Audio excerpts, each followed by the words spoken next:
वह 5 बजे ख़त्म हो रहा है।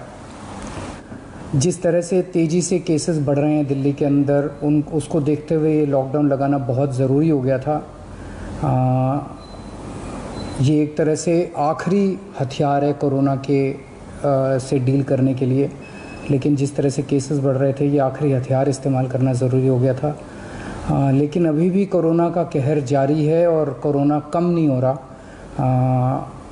तो इसीलिए उसके मद्देनज़र कई लोगों के भी, जनता के बीच में भी जब हम लोगों ने बात करने की कोशिश की, सबका मत यही है कि लॉकडाउन को भी और बढ़ाना चाहिए। तो लॉकडाउन को दिल्ली के अंदर 1 हफ़्ते के लिए और बढ़ाया जा रहा है, अगले सोमवार को सुबह 5 बजे तक के लिए। इस दौरान हमने देखा, लॉकडाउन के दौरान की संक्रमण दर, पॉजिटिविटी रेट जिसको कहते हैं, ये लगभग 36-37% तक पहुंच गई। आज तक इतनी संक्रमण दर हमने दिल्ली में तो नहीं देखी, बाकी दुनिया भर में हो सकता हुई हो कहीं पे, लेकिन 36-37% तक संक्रमण दर पहुंच गई। पिछले 1-2 दिन से थोड़ी सी कम हुई है, आज 30 के नीचे आई है, 29 पॉइंट कुछ आई है। मैं ये नहीं कह रहा कि कोरोना ख़त्म होने की दिशा में जा रहा है, लेकिन ये अभी तथ्य हैं, अभी और कुछ दिन देखना पड़ेगा। हो सकता है बढ़ जाए, हो सकता है कम हो, लेकिन हम भगवान से प्रार्थना करते हैं कि कोरोना से हम लोगों को मुक्ति मिले।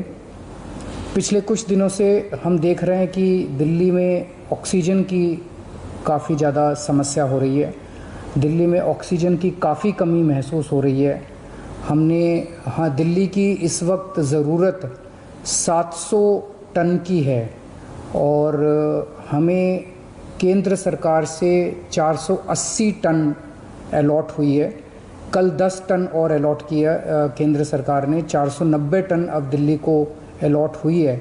लेकिन ये पूरी अलॉटमेंट भी अभी दिल्ली में नहीं आ रही है, इसका भी काफ़ी कम, एक तरह से कल 330-335 तक ही दिल्ली पहुंची है।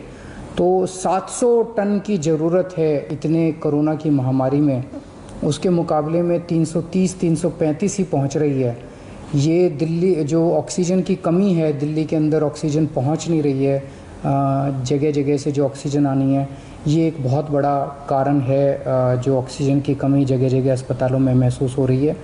लेकिन हमारे ऑफिसर्स, हमारे सभी मंत्रीगण, हमारे सभी लोग रात रात भर पिछले कुछ दिनों में, जब से ऑक्सीजन की कमी हुई है, एक एक अस्पताल जहाँ जहाँ कमी है वहाँ सप्लायर से, मैन्युफैक्चरर से, ट्रक ड्राइवर से जो लेके आ रहा है उससे फ़ोन कर करके कोशिश कर रहे हैं कि समय पे अस्पताल में पहुँचे। मैं ये नहीं कहूँगा कि सारी कोशिशें कामयाब रही, कई जगह फेल भी हुए हम लोग, और कई जगह हम समय पे ऑक्सीजन पहुंचाने में हमारी टीम कामयाब भी हुई। तो सबसे पहले तो मैं उनको जो रात रात भर काम करके और अस्पतालों तक ऑक्सीजन पहुंचाने की जो लोग भी कोशिश कर रहे हैं, उन सबका मैं धन्यवाद करना चाहता हूं कि इतने मुश्किल समय में इतनी मेहनत कर रहे हैं। चूँकि ऑक्सीजन इतनी इस वक्त कीमती है, इतनी कम है, तो उसका मैनेजमेंट करना बहुत ज़रूरी है। तो उसको मैनेजमेंट करने के लिए भी अब कल से ठोस कदम उठाना चालू किया। हमने एक वो पोर्टल टाइप बनाया है और ऑर्डर जारी कर दिए गए हैं, जिसमें हर 2-2 घंटे में मैन्युफैक्चरर से लेके और अस्पताल तक, एंड यूज़र तक, हर एक को 2-2 घंटे के अंदर अपनी ऑक्सीजन की पोजीशन बतानी पड़ेगी। कि मैन्युफैक्चरर को बताना पड़ेगा कि पिछले 2 घंटे के अंदर कितने ट्रक उसके निकले, सप्लायर को बताना पड़ेगा कि कितने ट्रक उसके दिल्ली के अंदर, दिल्ली की तरफ जा रहे हैं, अस्पतालों को बताना पड़ेगा कि पिछले 2 घंटे में कितनी इस्तेमाल हो गई, कितनी घंटे की और बच गई। ये सारी चीज़ें ताकि दिल्ली सरकार को पता रहे कि कहाँ कमी आने वाली है। तो इसके अलावा केंद्र सरकार से काफ़ी सहयोग मिल रहा है। कल भी पूरा दिन केंद्र सरकार के अलग अलग मंत्रालयों के साथ हमारे ऑफिसर्स की टीम बैठी रही और दोनों टीमें, केंद्र सरकार और दिल्ली सरकार, अच्छे से मिलके काम कर रही हैं और कोशिश की जा रही है कि जो भी सप्लाईज़ आने में दिक्कत हो रही है उन दिक्कतों को दूर किया जा सके। और मैं समझता हूँ कि आने वाले कुछ दिनों के अंदर ये बहुत ज़्यादा अफरा तफरी का जो आलम है ये ठीक हो जाना चाहिए। हाँ, कल हम पूरी कोशिश कर रहे हैं कि जहाँ से भी, और केंद्र सरकार से तो मदद मिल रही है, और भी जहाँ से भी हम लोगों को ऑक्सीजन मिल सके, ऑक्सीजन के टैंकर मिल सके, पूरे देश से, दुनिया भर से हम पूरी कोशिश कर रहे हैं।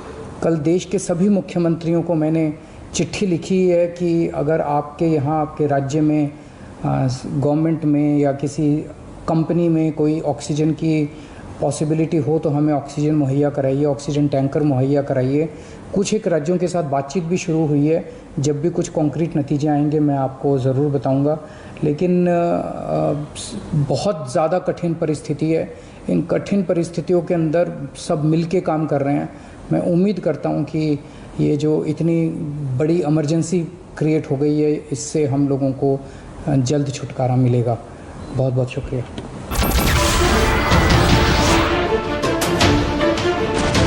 नमस्कार, मैं हूं संदीप चौधरी।